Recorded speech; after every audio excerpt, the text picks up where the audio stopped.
Hello and welcome to The Brief. This is Monday's edition. I'm Jessy Chahal.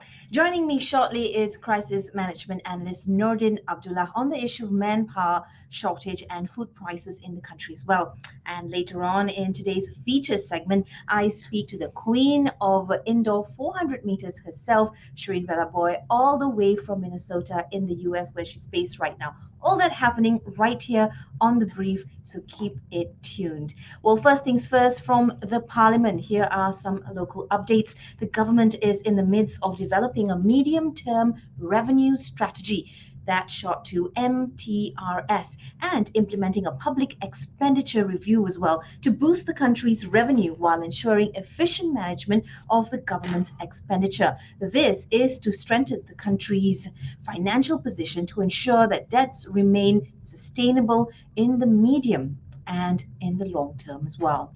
Well, still at the Parliament, the issue of EPF, SOCSO, and as well as insurance coverage for independent artists and practitioners are among the subjects discussed in the Creative Industry Task Force.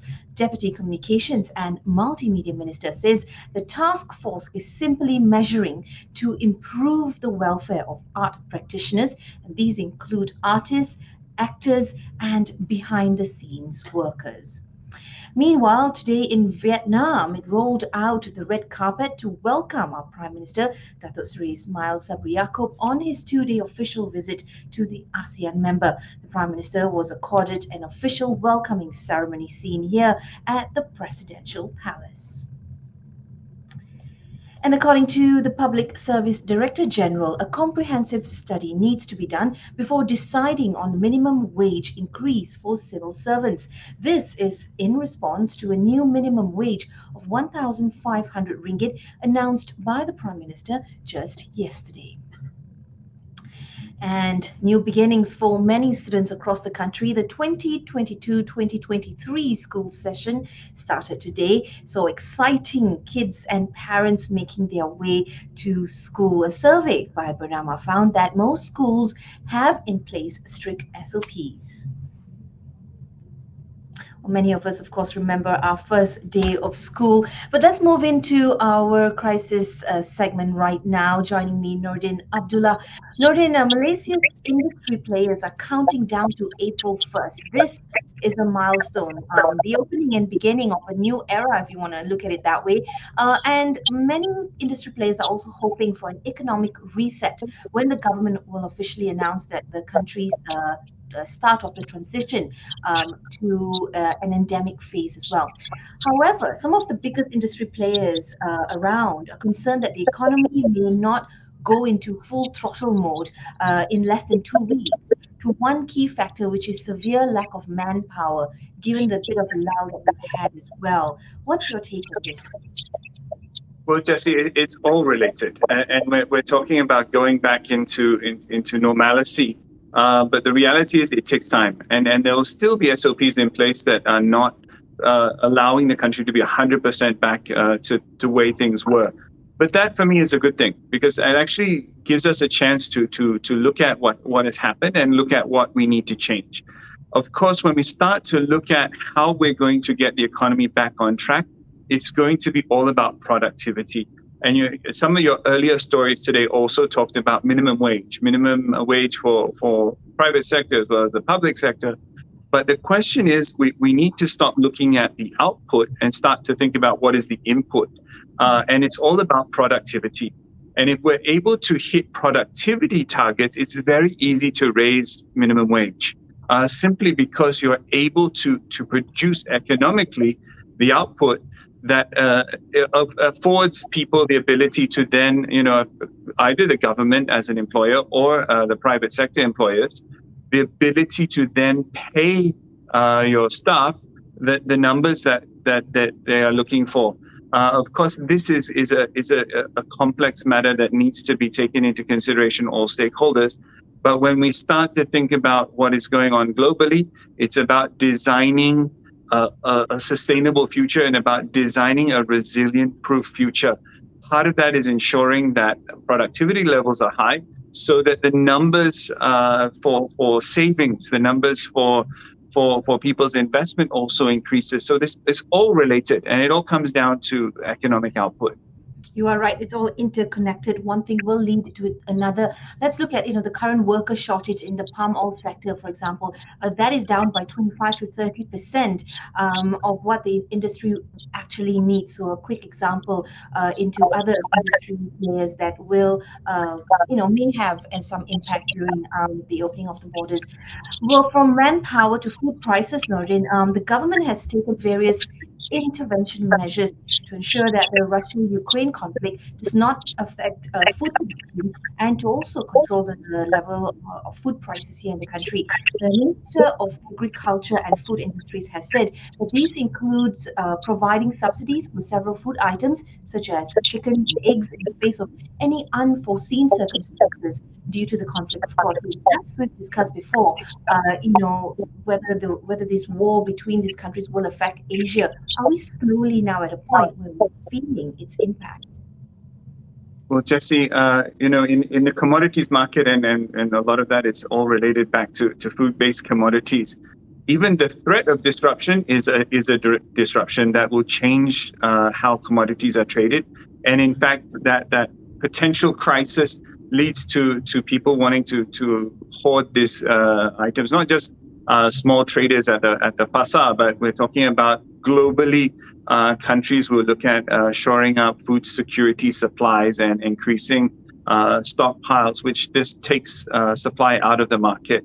When it comes to Malaysia, we've got to look at what is it that we can do to ensure that we're part of the solution. And palm oil, as you mentioned earlier, is a very key component of the global food security solution. When it comes to output, we need to balance now the changing dynamic of human capital in Malaysia to ensure that we get enough human capital here. If it's not available, we do have to bring it in. Otherwise, it's a crop that will just rot in the field.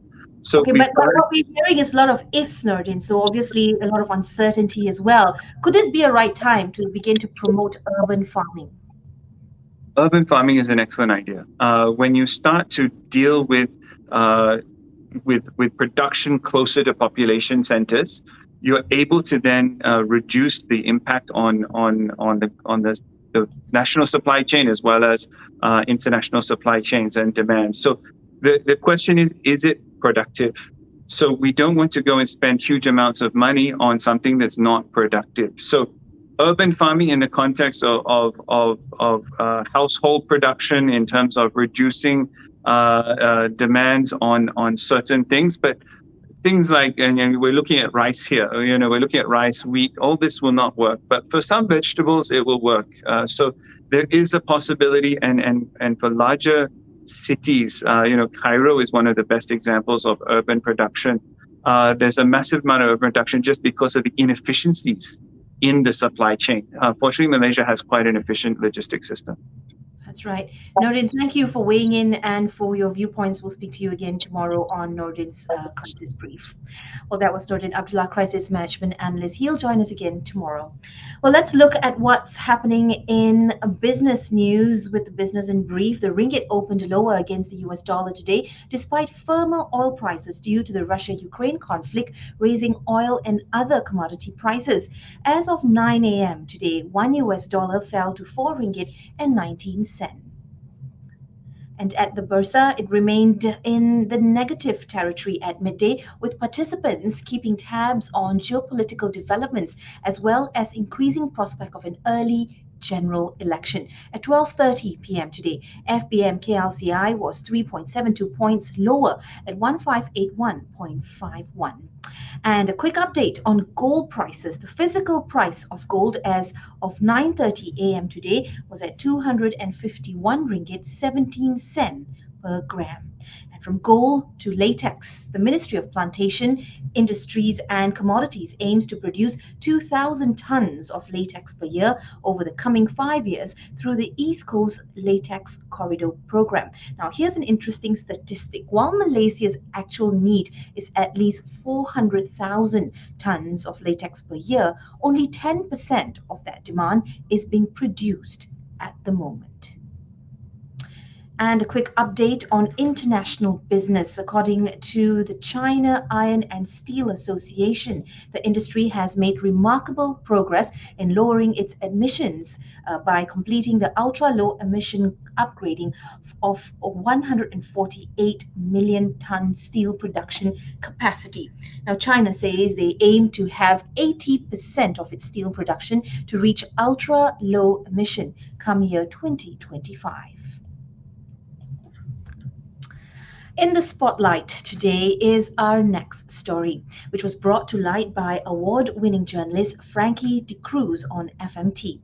But we have to also thank Farida Hamid, one of our regular speakers here on The Brief, for bringing this to our attention. She shared this story, of course, which has accumulated 100,000 clicks on LinkedIn. But what's this story, you might ask?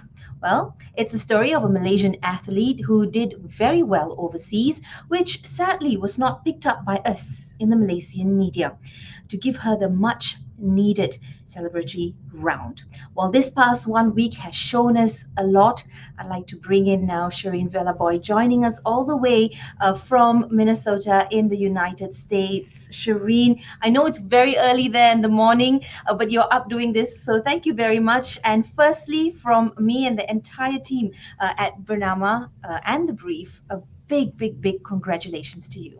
Thank you so much, Jessy, and a very good afternoon to all beloved Malaysians. Well, I know you have a quick message, a quick shout out that you wanted to begin with.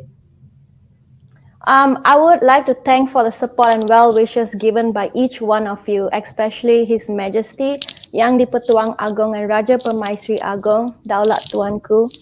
Also, my sincere thank you to the Prime Minister and our Sports and Youth Prime Minister, Datuk Seri Ahmad Faisal, for his recognition. Thank you to ISN, MSN, and MAF as well. I'm very humbled with all the praise and words of encouragement expressed by each one of you. Well, SHEREEN, all of us are very proud of you. I'm sure your parents must be too. Let's talk a little bit about how you came across the opportunity to apply for an NCAA scholarship, and maybe even tell us a little bit about what this scholarship is. NCAA stands for National Collegiate Athletics Association and is a member-led organization dedicated to the well-being and lifelong success of collegiate athletes. It supports student athletes in the field as well as in the classroom to make sure that we excel in both our education and our sports. So with the NCAA scholarship, my mom was given an opportunity to get an IOC scholarship by OCM in 2015 to pursue an international enrichment course program at the States, which was located in Penn State. And she realized how good their collegiate experience there was, and she wanted the best for me. Since then, my parents have been working on it, and with the help of Wai Hon Liu, who is also an alumni in Winona State, and he's also a Malaysian, and he has helped us with the documentation process along this way. And by reaching out to the coach in Winona State, who's actually my coach right now, Coach Mason Ribarchek, and they both have been helping me with the documentation process, and that's how I got to get this scholarship. You mentioned Wai Hon, who was very influential in bringing you to the United States. Wai Hon actually has a message for you, SHEREEN. Let's take a quick look. Congratulations, SHEREEN. Our family is so proud of you. We were so fortunate able to watch your epic 53-second 400-meter race recently. Since you arrived to Winona State 3 years ago, you have never failed to display self-discipline, faith, love, and hope. SHEREEN, we're just so proud of how you persevered since you've been here in the U.S. You've had a lot of challenges, but you persevered through all of those, and you're already a champion, but we know that you're going to achieve even greater things and that truly the best is yet to come for you. In fact, I've also learned a lot of valuable life lessons from you, SHEREEN. Finally, our family have these words of encouragement for you. No eye has seen, no ear has heard, and no mind has imagined what God has prepared for those who love Him. Shireen, what a wonderful and heartwarming message from Waihon. Of course, he's the person who brought you to the States. Can you give us a bit of a background there as well? And of course, I also want to acknowledge your parents, former national athletes Samson Vallaboui and former Olympian Josephine Mary Singarayar. My parents have been the most strongest support system I've ever had. And my sister and I was active in sports, and I still remember they would allocate their time to watch and cheers whenever we have competitions or during training hours. In 2015, when I decided, actually in 2016, I'm sorry, when I decided to move to Bukit Jalil Sports School, my parents would never fail to come down and drive down every weekend to spend the time with me or to bring me home. And I think the sacrifices that they made has impacted me a lot in such a good and motivational way.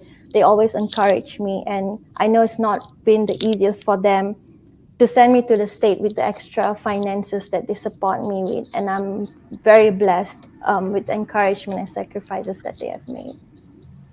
Shireen, I also want to talk about your coach, Mason. Tell us a little bit more about him.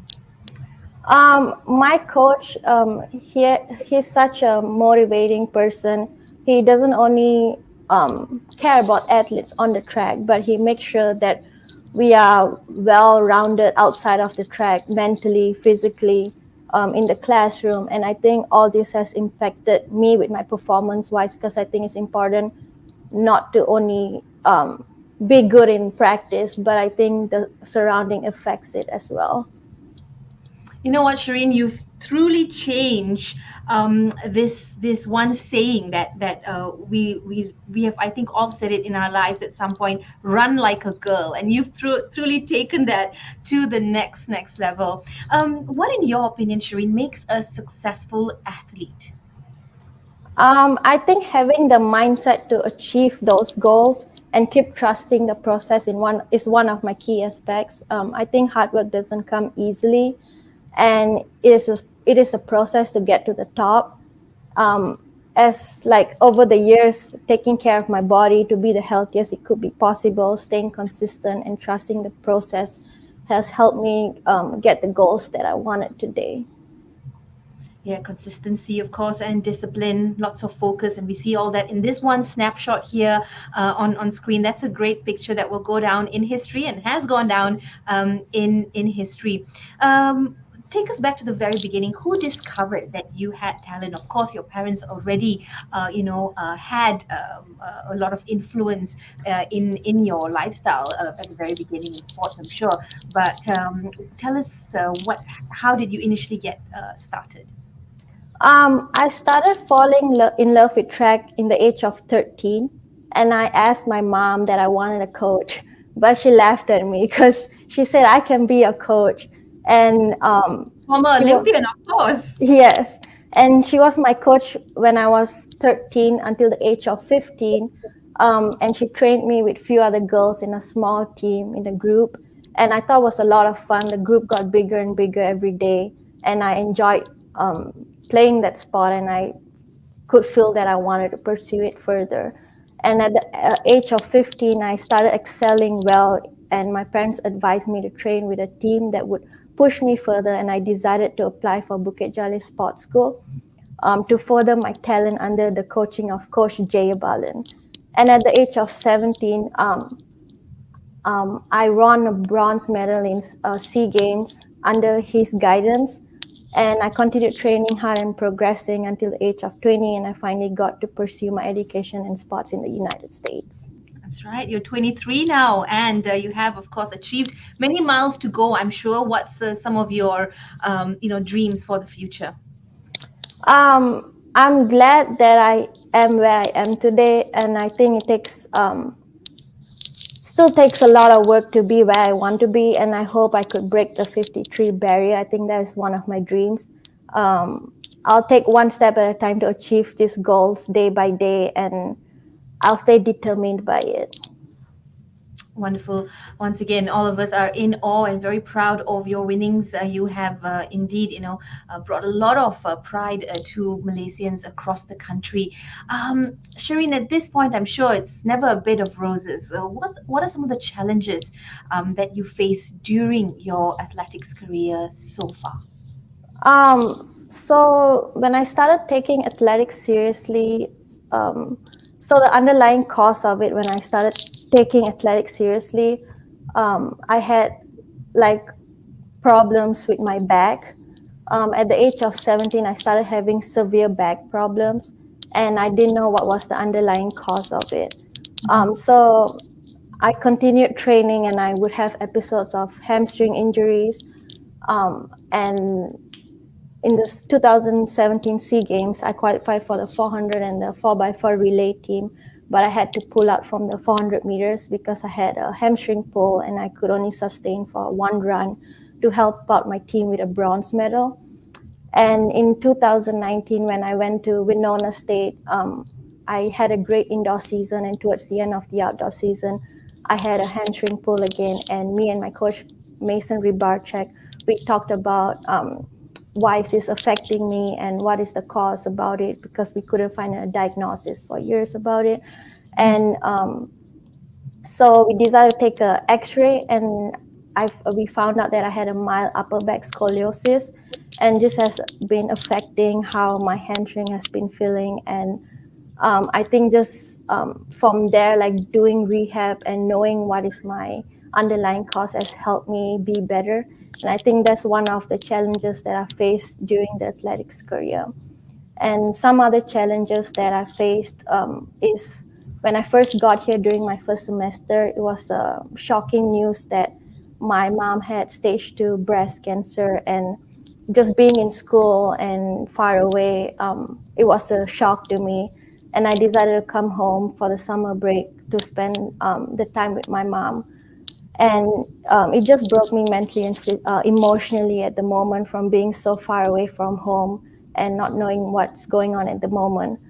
And at that moment, like, I was just feeling down and wanted to reduce my parents' financial burden, and not knowing what to do, because I know it's a lot of expenses from them to pay for me for college. But my parents stood firm and wanted me to pursue my dream, and they somehow managed to make things work. And I would definitely say I'm blessed and very thankful for them.